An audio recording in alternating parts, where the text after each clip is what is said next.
beaucoup d'ont dit sur les banques.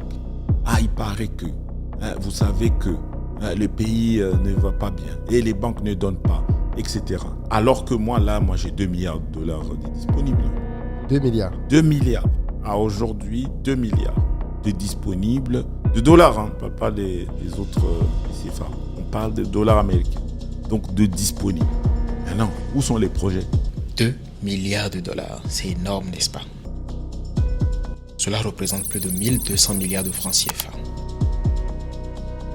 Comment un directeur de banque peut avoir autant d'argent à disposition pour financer des projets? Si, comme Philippe Simo, vos yeux ont brillé à l'écoute de ce chiffre, vous devez absolument suivre cette vidéo jusqu'à la fin parce qu'après cette vidéo, votre perception des banques ne sera plus jamais la même. Croyez-moi, si vous avez toujours pensé que déposer tout votre argent à la banque était la solution la plus sûre, détrompez-vous. Aujourd'hui, je vais vous montrer pourquoi vous devez revoir cette habitude et surtout, comment vous pouvez profiter du système bancaire sans vous faire avoir.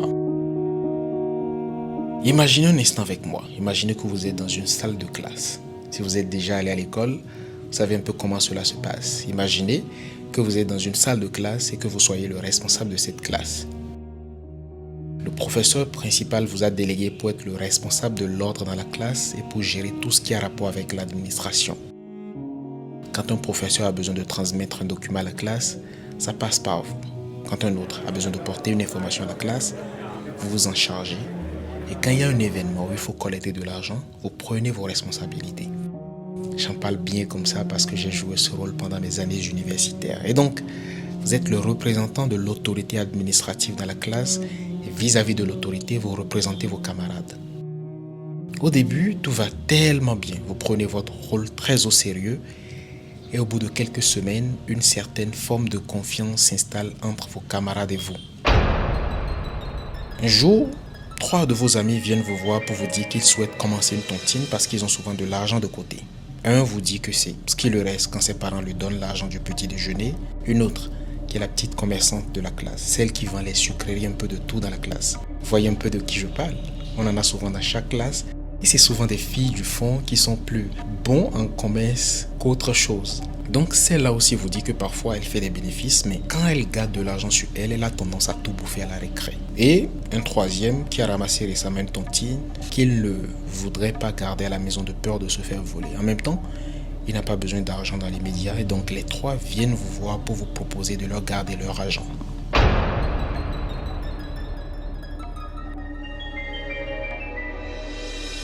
En plus, vous n'êtes pas loin de l'école et vos parents ont une bonne condition financière, une belle maison, de belles voitures. Donc, ils savent que peu importe l'heure à laquelle ils vont solliciter leur argent, ils l'auront. De toute façon, vous n'avez rien à perdre. Vous aviez l'habitude de mettre de l'argent de côté aussi par moment. Votre mère et vos frères vous confient leur économie. Donc, vous avez une forme d'expérience. En plus, vos amis vous proposent même de vous donner quelque chose en contrepartie du service rendu. Et là, vous acceptez bien évidemment. Au total, les 3 amis vous confient 500 000 francs, disons un peu moins de 1000 euros. Je vous épargne de la répartition de chacun. Quand un a besoin de 1000 francs pour s'acheter à manger, il vient vous voir et vous le lui remettez.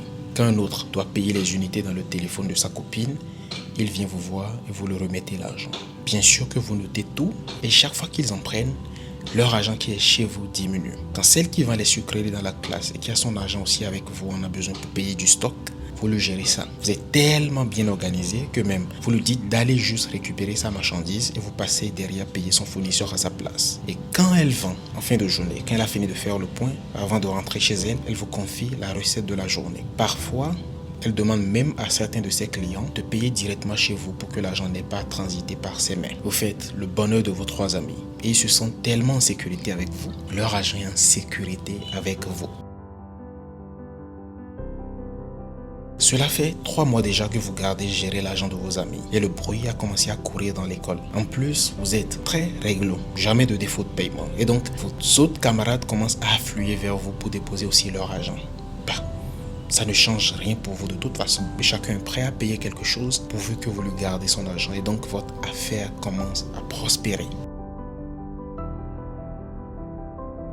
Un jour, la commerçante, vous vous rappelez, la commerçante de la classe du début, celle qui vous a fait confiance en premier avec les 2 autres amis. Oui, elle vient vous voir. À sa mine, vous savez qu'elle a besoin de quelque chose, mais elle a l'air un peu gênée. Mais bon, elle ne risque rien en demandant. En effet, elle avait une doléance à vous faire. La dame qui lui fournit les sucreries vient de recevoir un important stock de marchandises et parmi le lot, il y a une nouvelle saveur fraise qu'elle veut absolument vendre parce qu'elle sait que ça va cartonner. Le petit problème, c'est que son argent qu'elle a avec vous suffit à peine à couvrir toutes les demandes. Si elle l'utilise pour payer cette nouvelle sucrerie, elle risque d'être en rupture de stock sur les autres produits et donc elle sollicite votre aide. Elle a besoin que vous lui prêtez de l'argent. Elle a besoin de 500 000 francs CFA. 500 000, c'est beaucoup quand même. C'est au-dessus de vos capacités. Vous, vos économies personnelles sont juste de 100 000. Ça fait 5 fois votre argent. Mais elle insiste et vous propose même de vous rémunérer 100 000 en plus des 500 000 que vous allez lui prêter. Vous lui demandez rapidement le délai de remboursement et elle vous dit qu'en plus 3 mois, vous aurez la totalité de vos sous en plus de vos intérêts. Sur le papier, ça allait d'être une très belle affaire. Vous ne faites rien et en 3 mois, vous gagnez 100 000 cadeaux. Mais les sous, vous ne les avez pas personnellement. Vous avez juste l'argent de vos amis, ceux qui vous ont fait confiance en déposant leur épargne avec vous. Vous n'allez quand même pas prêter leur argent à quelqu'un d'autre. Mais il y a une petite voix qui vous dit, en même temps, ils ne viennent presque jamais récupérer leur argent en totalité. Par exemple, Jean, ça fait 5 mois qu'il a déposé 300 000 sans venir chercher. Et quand bien même, vous faites le point des retraits sur vos 3 précédents mois, ça ne fait même pas 500 000. Donc, théoriquement, si vous prêtez les 500 000 à la commerçante et qu'elle rembourse, vous n'aurez aucun souci. En plus, elle accepte même mettre en garantie un bijou en or que sa maman lui a acheté. Et donc, même si elle ne rembourse pas, vous pouvez vendre le bijou et remettre l'argent de vos clients en place. Alors, vous prenez le risque de lui prêter les 500 000. Bien sûr que vous signez toute la paperasse possible. Vous venez d'octroyer votre premier prêt. Les 3 mois passent effectivement et celle qui vous doit de l'argent honore très bien son engagement. Elle vous a bel et bien remboursé les 600 000 comme convenu pour 500 000 et les 100 000 d'intérêt. Là, la nuit, vous n'arrivez plus à dormir. Vous venez de gagner 100 000 cadeaux sans rien faire avec l'argent des autres. Il faut absolument trouver un moyen de répéter l'opération. Mais il faut aussi s'assurer que les gens ne viennent pas réclamer leur argent, sinon vous serez dans les problèmes. Alors qu'est-ce que vous faites? Vous proposez à certains de vos clients qu'au lieu d'avoir juste leur argent chez vous, les clients, pas n'importe lesquels, ceux qui ne viennent pas réclamer tout le temps leur dépôt. Vous leur dites qu'au lieu d'avoir juste leur argent chez vous, vous allez les rémunérer quand ils le laissent le plus longtemps possible. De toute façon, vous êtes gagnant. Il suffit juste de le prêter plus cher et l'intérêt de vos créanciers suffira à payer les intérêts de vos déposants. Et certains de vos clients acceptent. En plus, la commerçante a raconté autour d'elle que c'est vous qui lui avez prêté les 500 000 et très vite vous êtes acculé de demandes de crédit. Tout le monde veut de l'argent chez vous. Et en plus, ils sont prêts à payer les intérêts que vous leur demandez. De l'autre côté, vos déposants aussi font courir le bruit que vous rémunérez désormais les dépôts à terme. Si on laisse son argent chez vous, on gagne de l'argent. Et donc, vous avez votre petite mamaille qui s'est mise en place et fonctionne à merveille. Cependant, votre système a commencé à faire des envieux, des gens qui veulent aussi leur part du gâteau. N'allez pas quand même être celui qui collecte l'argent de tout le monde et qui accorde les crédits à tout le monde. Ils veulent aussi leur part. Ils copient donc votre modèle et commencent à offrir les mêmes services que vous. En plus, c'est vos anciens amis. Ils ont fini de bien apprendre comment votre système fonctionne pour vous planter le couteau dans le dos. Bon, de toute façon, le gâteau il est très grand et tout le monde peut avoir sa part. Et j'espère que vous m'avez suivi depuis le début parce que là, je viens de vous détailler de façon succincte la création d'un système financier. Vous surtout et vos amis venez de créer un système financier. Un système dans lequel vous collectez des dépôts et octroyez des crédits.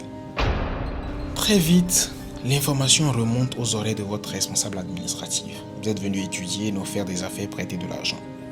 Il vous convoque, vous et vos amis, pour s'enquérir de la situation.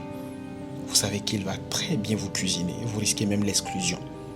En même temps, c'est votre bon pote. Il vous est très respectueux et vous avez l'habitude de lui gérer même les petites de l'école. Vous voyez un peu de quoi je parle. Il peut donc être ouvert à une proposition. Avec vos amis, vous vous entendez à lui verser une commission de vos gains. Le jour de la réunion, vous lui faites la proposition et à votre grande surprise, il accepte.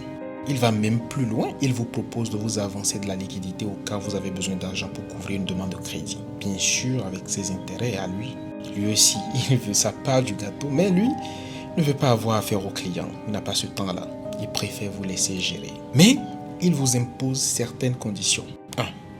Vous ne pouvez pas prêter à tout va. Et pour chaque crédit que vous octroyez, vous devez avoir son équivalent garanti chez vous. Il ne veut pas qu'un jour vous soyez insolvable et qu'il y ait des problèmes dans son école.